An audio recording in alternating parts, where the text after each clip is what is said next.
اس کی بنیادی وجہ کیا ہے، اسباب کیا ہے، اس کا علاج کیا ہے، وہ بھی میں آپ کے سامنے رکھوں گا۔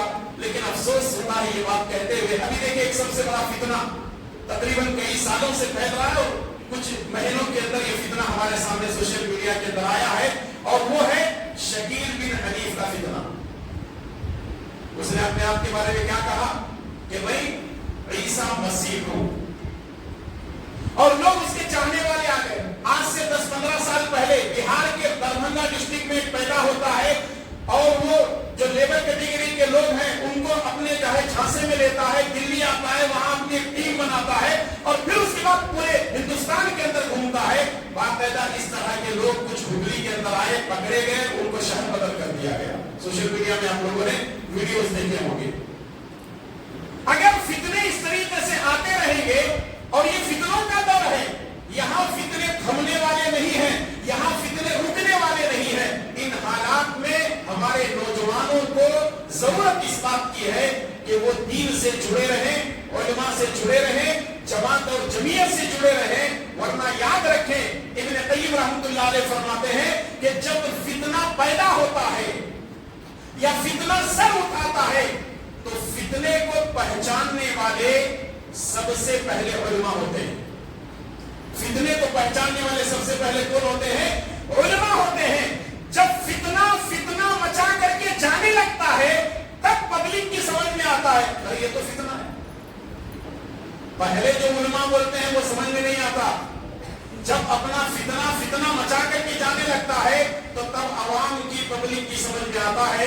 اس لیے علماء سے جڑ کر کے رہیے، فتنوں سے آپ بچے رہیں گے، اور جو آدمی فتنوں سے بچ گیا اس کا ایمان بھی محفوظ، اس کی دنیا بھی محفوظ، اس کی آخرت بھی محفوظ، ورنہ ساری کی ساری چیزیں برباد ہو جائیں۔ اب آئیے اسباب اور علاج پر بات کرتے ہیں۔ آخر کیا سبب ہے ہمارے نوجوانوں کے اندر بگاڑ موجود ہے، اور بگاڑ اتنا زیادہ بگاڑ ہے کہ جس کی کوئی حد نہیں ہے۔ میں یہ نہیں کہا کہ پوری طرح 100% نوجوان بگڑے ہوئے، ماشاءاللہ کچھ نوجوان اچھے بھی ہیں، اللہ والے ہیں، دیندار ہیں، تہجد گزار ہیں، ساری کی ساری پابندیاں ان کے اندر ہیں۔ اب رہا مسئلہ بزرگوں کا، ان کو تو مسجد کی طرف بلانے کی ضرورت نہیں ہے۔ وہ یہ سمجھتے ہیں کہ میرا ٹائم لائن بالکل ختم ہونے آ رہا ہے، میرا ایک پیر دنیا میں ہے تو دوسرا پیر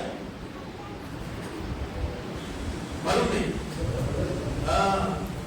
سب معلوم ہے لیکن بول رہے تھے بزرگاں تو بول رہے تھے، نوجوان بول رہے تھے ایک پیر میرا دنیا میں ہے تو دوسرا پیر قبر میں ہے، تو وہ باطل نخواستہ نہ چاہتے ہوئے بھی مجبوراً مسجد کو آنا ہی آنا ہے۔ گھر میں رہے تو الگ پریشانی، دکان میں رہے تو الگ پریشانی، مارکیٹ میں رہے تو الگ پریشانی۔ ان تمام پریشانیوں سے بچنے کا علاج کیا ہے؟ مسجد میں چلے جاؤ۔ تو بزرگ تو مسجدوں کو آتے ہیں، لیکن نوجوانوں کی حالت ایسی ہے کہ وہ اپنے آپ کو فرصت نکالنے کے لیے تیار نہیں ہے۔ پروگرام اگر ہے کہتے ہیں نہیں بولے صاحب میں دکان چھوڑا تو کیا بھی میرا نہیں چلتا، ہمارے اماں بابا بہت پریشان ہے میری وجہ سے، کاروبار نہیں چل رہا، دیکھو ایک تو آج دیکھے تو ہفتے کا دن، دیکھو اتوار کا دن، اگر اچھا خاصا کاروبار چلتے رہتا اس دن تمہیں پروگرام رکھ لیتے۔ اگر میرے کاروبار میں روزی روٹی میں اگر برکت نہیں آئی تو میں کیا کروں؟ اگر تو مر گیا تو تیرے اماں بابا کیا کریں گے؟ روزی کے ذمہ دار ہم نہیں ہیں، روزی دینے والی ذات اللہ تبارک و تعالیٰ کی ہے، تو اس لیے اللہ کی ذات پر بھروسہ رکھو۔ اور جو لوگ یہ سمجھتے ہیں کہ میری وجہ سے دنیا چل رہی ہے، اس سے بڑا بیوقوف کوئی نہیں۔ میری وجہ سے گھر چل رہا ہے، اس سے بڑا احمق کوئی نہیں ہے۔ میری وجہ سے سب کچھ ہو رہا ہے، اس سے بڑا نکما کوئی نہیں۔ سب کچھ کرنے والی ذات اللہ تبارک و تعالیٰ کی ہے۔